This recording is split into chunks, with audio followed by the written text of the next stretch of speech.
Welcome to the deep dive. Great to be here. Today, we're putting on, let's say, the network admin hat, the advanced network admin hat. Definitely. We're diving into some pretty specific scenarios. Yeah, we're looking at insights from some advanced certification materials, stuff about FortiClient EMS, and how it really works in complex setups. Right. And this isn't just, listing features. It's about the core principles.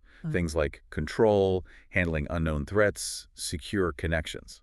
Exactly. How do you actually make sure these advanced systems are locked down and working together? That's the mission today. We want to pull out the practical wisdom for you. It boils down to understanding how integration works, how trust is built, and sometimes where you need, specific components to bridge gaps or enforce policy. Okay, let's unpack this. Let's do it. So, first up, control, policy control. We know automation is great, FortiGuard updates are essential, but sometimes you just need to say, this specific site is allowed, or this one is blocked, period.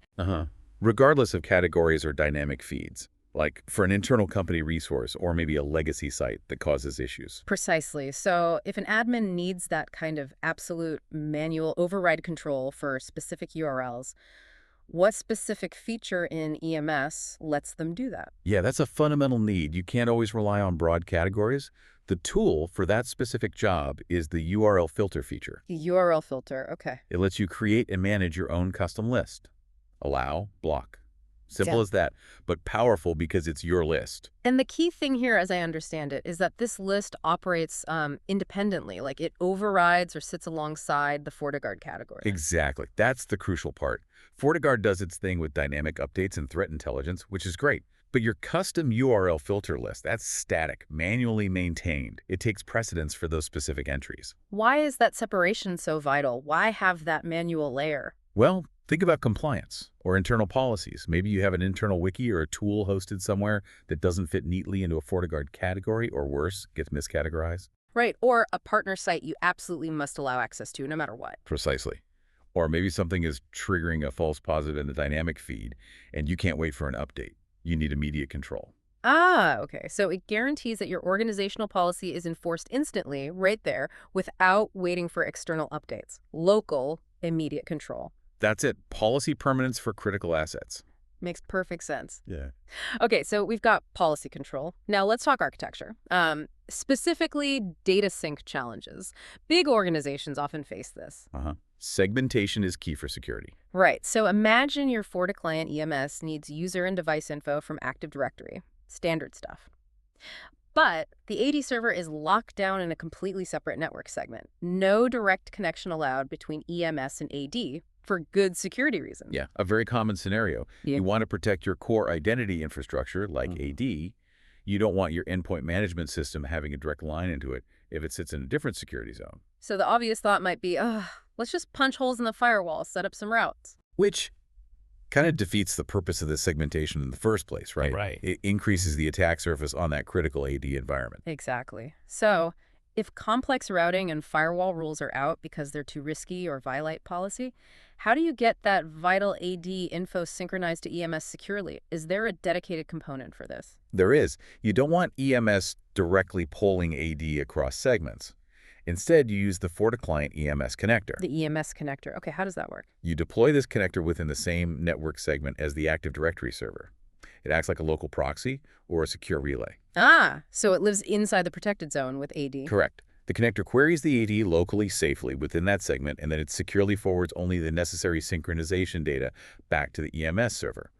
The communication between the connector and EMS is minimal and controlled. So the big advantage is? You maintain your network segmentation integrity. EMS itself never needs direct access into the restricted AD zone. The connector handles the local lookup and secure relay. It compartmentalizes the risk. Got it. It respects the boundaries you intentionally set up. Much cleaner, much more secure than messing with complex routes into a critical zone. Exactly. It's the architecturally sound way to do it. Secure data flow without breaking your security model. Okay, this is great. Control, check. Secure data sync across segments, check. Now, let's get to the really interesting part, I think. Stopping the unknown. Ah, yes. Zero-day threats. things your signatures haven't seen yet. Right. This is where FortiSandbox integration comes in. How does EMS leverage Sandbox to deal with a file it just doesn't recognize? This is where the security posture gets really proactive. It's a fundamental shift. When EMS is integrated with FortiSandbox, especially with remediation enabled, the default stance for unknown files becomes guilty until proven innocent. Guilty until proven innocent. I like that. So let's nail down the exact behavior. An endpoint receives a file, EMS checks it, maybe scans it, but the verdict comes back unknown. The file is sent to FortiSandbox for deeper analysis. What happens on the endpoint right then? This is the critical difference from older approaches. With that remediation option enabled, the endpoint doesn't just flag it and let it run. No. The file is blocked from execution. Blocked entirely. It can't run at all. Correct. It's essentially quarantined on the endpoint itself. It cannot execute, it cannot launch, it cannot do anything potentially malicious, while FortiSandbox is doing its analysis in the background. Wow, okay. So it doesn't wait for the sandbox verdict to come back before stopping it. It stops it immediately upon seeing that unknown status. Immediately. That's the key to preventing fast-moving zero-day attacks. Sandbox analysis may take a few minutes, detonation, behavioral analysis, all that. Sure. You can't afford to let the potential malware run during that time. So block first, analyze second. If the sandbox comes back and says it's clean, then fine, the block is released. If it comes back malicious, well, it was already blocked, and further remediation can occur. That makes sense. It prioritizes security over potential minor user inconvenience for a few minutes. It's a true zero-trust approach at the file level for unknowns. Exactly. Preventative blocking is the cornerstone there. It's an explicit choice. Stop first, ask questions later when dealing with the unknown. Okay, powerful stuff. Now, let's shift to the foundation that makes all this integration work securely. Trust. Specifically, public key infrastructure, PKI. Ah, certificates, yes. Absolutely fundamental for the security fabric concept. That's right.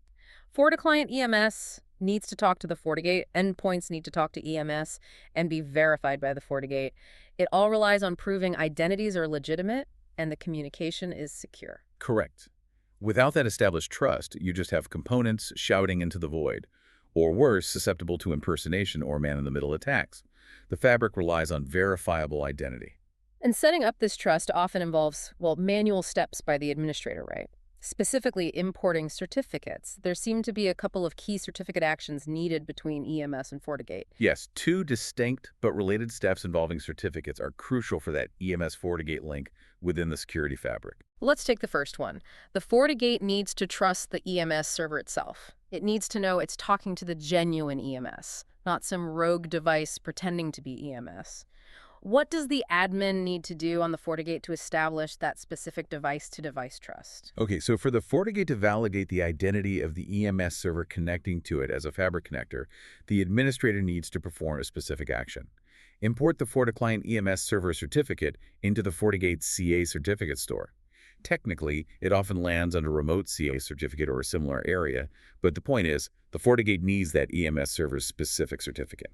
So you export the server cert from EMS and import it onto the FortiGate. Why that specific server certificate? Why not just rely on, say, a public CA? Because this establishes direct authenticated trust between those two specific devices. The FortiGate uses that imported certificate to verify the identity presented by the EMS server during the connection handshake. Ah, okay. It's like checking the specific ID card of the EMS server itself. Exactly. It ensures you have an encrypted, authenticated channel specifically between that FortiGate and that EMS server, preventing impersonation. It's fundamental peer-to-peer trust within your controlled environment. Got it. Server certificate for server identity verification. Makes sense. Now, there's another certificate involved, right? The EMS root CA certificate. Yes, this is the next layer of the trust chain. So the FortiGate now trusts the EMS server itself, but EMS manages potentially thousands of endpoints. Those endpoints check in, provide posture information, maybe present their own certificates issued by EMS. Why does the FortiGate also need the EMS root CA certificate imported? Think of the server certificate as the EMS server's ID card. The root CA certificate is like the official seal or signature of the authority that issues ID cards for all the clients managed by that server. Okay, so EMS acts as its own certificate authority for the clients it manages. Correct.